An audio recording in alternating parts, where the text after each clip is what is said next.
want to start today's episode with a sad story of a situation when a ministry died soon after the leader left. In other words, the leadership transition didn't work out so well. It was 1977. I was a freshman at Mississippi State University. I got involved in a campus ministry. By 1979, that campus ministry had grown and purchased a fraternity house right on the edge of campus. It was the ATO fraternity house. A bunch of us were living there. It was a place of preaching and prayer and discipleship, and it was a great ministry tool.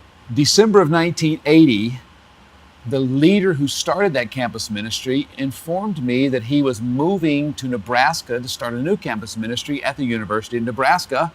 And then he said, "I'm now in charge." Now, I had another semester of school before I graduated. I was a senior. He didn't ask me if I wanted to be in charge. He didn't ask me if I felt called to campus ministry. He didn't ask me to think about it, to pray about it. He just said, "I'm going to plant a new campus ministry starting January, the first week of January, you're in charge." So I did. I finished school and led that campus ministry, got married, and a few years later, 1984, Deborah and I went on a summer mission trip to the Philippines. Well, the team returned after that month. Deborah and I stayed. Here's the sad part of the story, the failure. 4 years after I entrusted that Mississippi State campus ministry to another leader who was just as untrained and ill-prepared as I was, that ministry died. The founder of that campus ministry succeeded. He built a campus ministry, turned it over to the next generation. That was me. He moved on and started a new one, but I failed because I passed it to the next generation. In just a few years, it died. I'm determined to never allow that to happen again. The next 4 churches Deborah and I planted in Manila succeeded, not because of their size or impact. They succeeded because they outlived my leadership. There's a beautiful painting on my wall of St. Aldate's Church. It hangs there to remind me to think and to live long term. St. Aldate's Church was established more than 1,000 years ago. The building in the painting on my office is 900 years old. Deborah and I visited St. Aldate's about 10 years ago when my son was studying at Oxford, and we went to a service at St. Aldate's. It was amazing.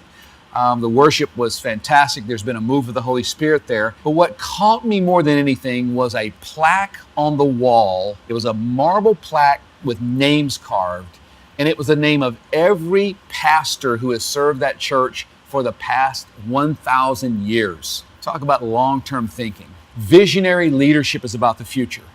It's about building for the future.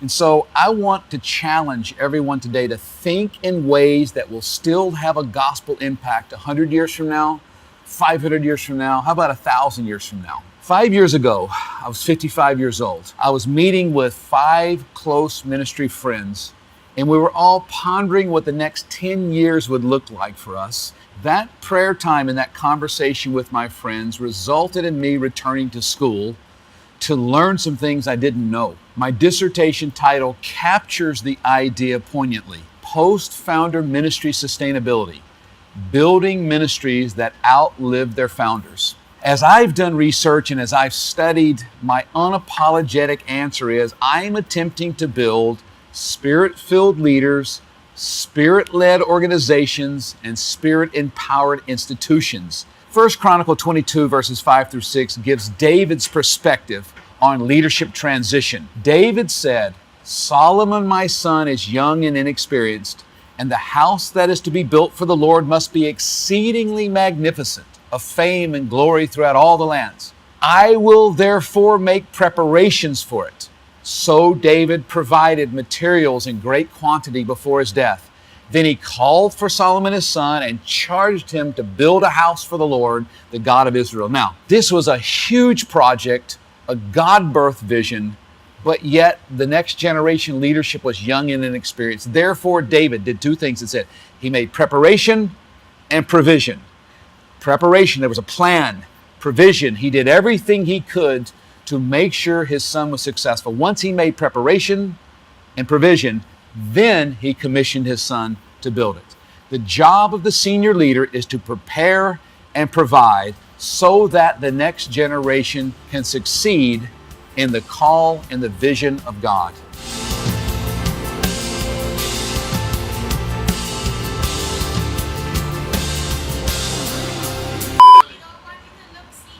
Do I look sleepy? Yeah, this one. I look really sleepy. I got jet lag brain. It's kind of like dementia. That's why I'm reading a teleprompter, because if I'm not reading it, I'll say something that's incoherent or more incoherent than what I wrote. Thank you. Brain food.